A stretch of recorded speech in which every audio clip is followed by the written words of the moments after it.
प्रदेश में हाड़ कपा देने वाली ठंड पड़ रही है और पारा 3 डिग्री से नीचे लुढ़क गया है। कई जिलों में घने कोहरे की चादर छाई हुई है तो धुंध की वजह से विजिबिलिटी पर भी असर पड़ रहा है। 40 जिलों में कोल्ड डे का अलर्ट जारी कर दिया गया है। तो देखिए, उत्तर प्रदेश में अब हाड़ कपा देने वाली ठंड पड़ रही है और अगर तापमान की बात की जाए तो 3 डिग्री से भी नीचे पारा लुढ़क गया है।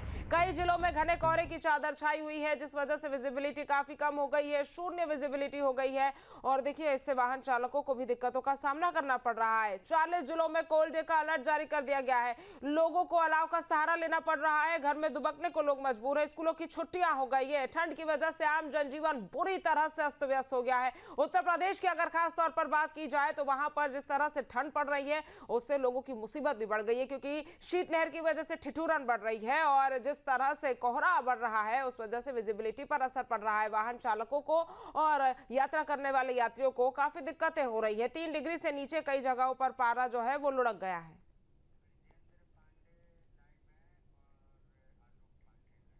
आलोक हमारे संवाददाता लखनऊ से जुड़ गए हैं, ब्रिजेंद्र पांडे भी हमारे साथ जुड़ गए हैं। आलोक, अगर लखनऊ की बात की जाए, राजधानी में फिलहाल क्या स्थिति बनी हुई है? क्योंकि जैसे जैसे दिन आगे बढ़ रहे हैं हम देख रहे हैं कि पारा और ज्यादा नीचे जाता हुआ दिखाई दे रहा है। कल जहां पारा 8-9 डिग्री और कई जगहों पर 4-5 डिग्री था तो वहीं अब बताया जा रहा है कि 3 डिग्री से नीचे पारा लुढ़क गया है। लखनऊ में क्या स्थिति है?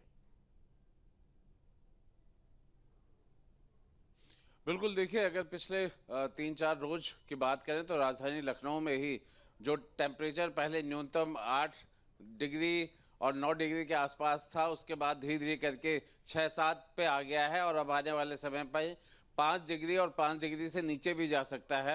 वहीं पे जो अधिकतम तापमान 19 हुआ करता था वो धीरे धीरे करके 15 और 14 डिग्री तक चला गया है। तो जैसे ही जैसे अधिकतम जो तापमान है वो नीचे गिरेगा और न्यूनतम तापमान के आसपास चला जाएगा, न सिर्फ रात ठंडी होगी, सुबह शाम ठंडी होगी, बल्कि पूरा दिन गलन और ठंडी बढ़ जाएगी और बाहर निकलना मुश्किल होगा।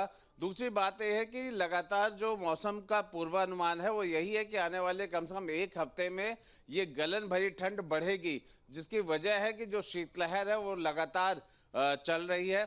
अगर हवा की रफ्तार को देखें तो आज 6 किलोमीटर के हिसाब से हवा चल रही है, तो आने वाले समय में ये 12 किलोमीटर भी जा सकती है। तो आप समझ सकते हैं कि सुबह जब 12 किलोमीटर के हिसाब से हवा होगी तो शीतलहर या ये गलन भरी हवा में बाहर निकलना कितना मुश्किल होगा। तो राजधानी लखनऊ में सुबह खासतौर पे जरूर राहत नजर आती है, क्योंकि शहरी इलाका है। संभवतः ये भी कारण हो सकता है कि जो फॉग है, जो विजिबिलिटी है, लगभग वो 1 किलोमीटर के आसपास होती है, लेकिन जो बाहरी क्षेत्र है या जो सड़कों का हाईवे का क्षेत्र है वहाँ विजिबिलिटी काफ़ी कम रहती है। और अगर उत्तर प्रदेश के पूरी बात करें तो उत्तर भारत में जिस तरह से ठंड पड़ रही है, पूरे उत्तर प्रदेश उसमें शामिल है। उसके सभी जिले बुरी तरह से ठंड से प्रभावित है, शीतलहर से प्रभावित है।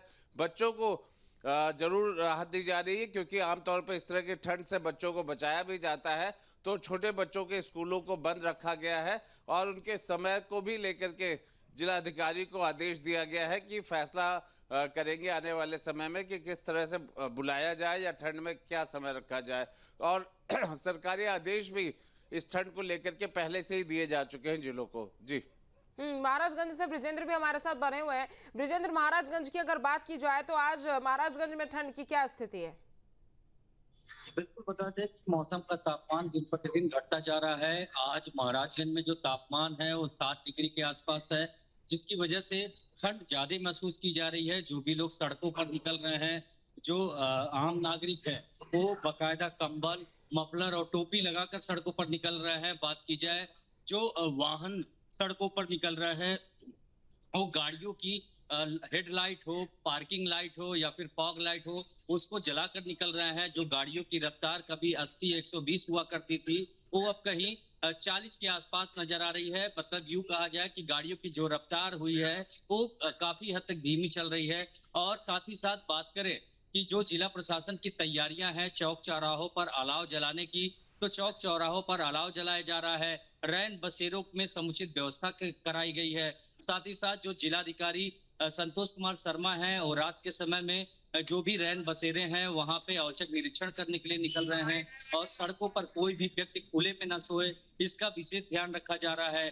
और अगर कोई ऐसा व्यक्ति नजर भी आ रहा है तो उसको रैन बसेरे तक पहुंचाया जा रहा है। बात की जाए ठंड में सबसे ज्यादा जो लोग बीमार पड़ रहे हैं, सर्दी खांसी के मरीज बढ़ रहे हैं, जिसकी वजह से जिला अस्पताल में मरीजों की संख्या में भी काफी इजाफा हुआ है। और जो चिकित्सक हैं वो सलाह दे रहे हैं कि गुनगुने पानी को पिए और ठंड से बचाव करते हुए नजर आए। और जब भी सड़कों पर निकले या घर में रहें तो टोपी और बाकायदा जो ठंड से बचने के इंतजाम हैं उसका उपयोग करें। साथ ही साथ बात करें ठंड की वजह से जिस तरीके से इस समय कोहरे के साथ में जो फुहारा हल्का गिर रहा है, जिसके पाला कहा जाता है, इससे किसानों को भी काफी नुकसान हो रहा है। एक तरफ फायदा हो रहा है तो दूसरी तरफ नुकसान हो रहा है।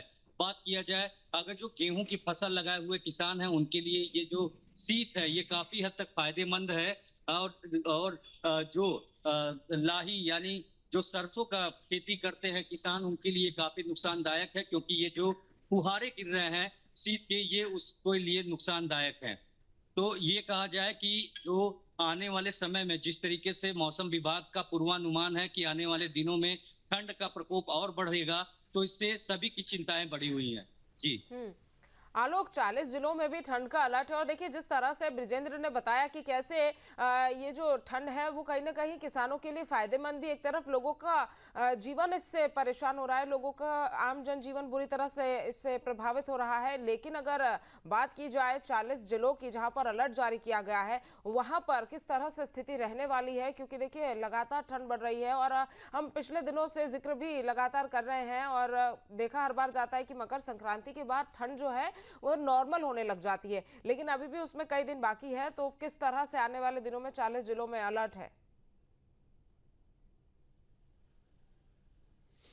बिल्कुल, देखिए सरकार जो सबसे ज्यादा गंभीर है वो है कोहरे के कहर से रफ्तार को रोकने के लिए सरकार ने सबसे ज्यादा प्रयास किया हुआ है। एक्सप्रेसवे, हाईवे, इन सब जगहों पर गाड़ियों को धीमे चलाने के लिए कहा गया है, क्योंकि सरकार की चिंता भी रहती है और हर बार देखा गया है कि भीषण सड़क दुर्घटनाएं होती है। तो सबसे पहले तो बेहद सख्त है, सरकार की रफ्तार धीमी होनी चाहिए हाईवे, चाहे वो सरकारी हो या गैर सरकारी वाहन हो, और उसकी किस तरह से कार्रवाई करनी है ये संबंधित विभागों को छोड़ा है। रफ्तार की सीमाएं तय कर दी गई है, क्योंकि मैंने आपसे कहा कि सरकार गंभीर इस बात के लिए है कि ठंड और उससे बचने के बहुत सारे तरीके होते हैं, लेकिन किसी भी तरह से कोई जनहानि ना होनी पाए, कोई रोड एक्सीडेंट ना होने पाए, इस पे सरकार की विशेष निगाह और प्रयास चल रहे हैं। दूसरी बात कहें कि ठंड जिस तरह से गलन ठिठुरन बढ़ रही है, किसी तरह से किसी को ठंड से या ठंड के कारण किसी की मौत ना हो, तो आसपास जहां कहीं पे भी हो पक्के रैन बसेरे बनाए गए हैं, गांव देहात तक रैन बसेरे बनाए गए हैं और वहां रहने खाने की उनकी व्यवस्थाएं की गई है। और अब जो जिलों को निर्देश जा रहा है कि जहां कहीं पे भी ऐसी परिस्थितियां हैं या ठंड बढ़ रही है, वहां वो औचक निरीक्षण करें। जिलों में डीएम को, सीडीओ, ये सभी लोग औचक निरीक्षण कर रहे हैं कि जो बनाए गए हैं व्यवस्थाएं, क्या उसका उपयोग हो रहा है, कहीं कोई लापरवाही, हीला हवाली तो नहीं हो रही है। और तीसरी जो महत्वपूर्ण चीज है कि आने वाले समय में ये ठंड बरकरार रहेगी, बढ़ेगी, गलन बढ़ेगा, तापमान नीचे गिरेगा। इन सब परिस्थितियों के लिए तैयार रहने को कहा गया है। जिला प्रशासन से लेकर के अगर हम महानगरों तक की बात करें तो अलाव को उपलब्ध कराने की बात है, रैन बसेरों पे बेहतर सुविधाएं देने की बात है। कि सरकार जो है वो बेहतर सुविधाएं लगातार उपलब्ध करा रही है आलोक, और जिस तरह से ठंड बढ़ रही है उसके बाद प्रशासन भी अलर्ट पर है ताकि किसी भी तरह से जनहानि ना हो, किसी भी तरह से हादसा ना हो कोहरे की वजह से। तमाम जानकारी आप दोनों का हम तक पहुंचाने के लिए बहुत बहुत धन्यवाद। आपके मोबाइल पर तुरंत आएगी ब्रेकिंग न्यूज, स्क्रीन पर सबसे पहले दिखेगी बड़ी खबर, देश दुनिया की हर खबर एक जगह। अब आपके मोबाइल पर तुरंत फटाफट इंस्टॉल कीजिए न्यूज़ नेशन ऐप और रखिए खुद को अपडेट।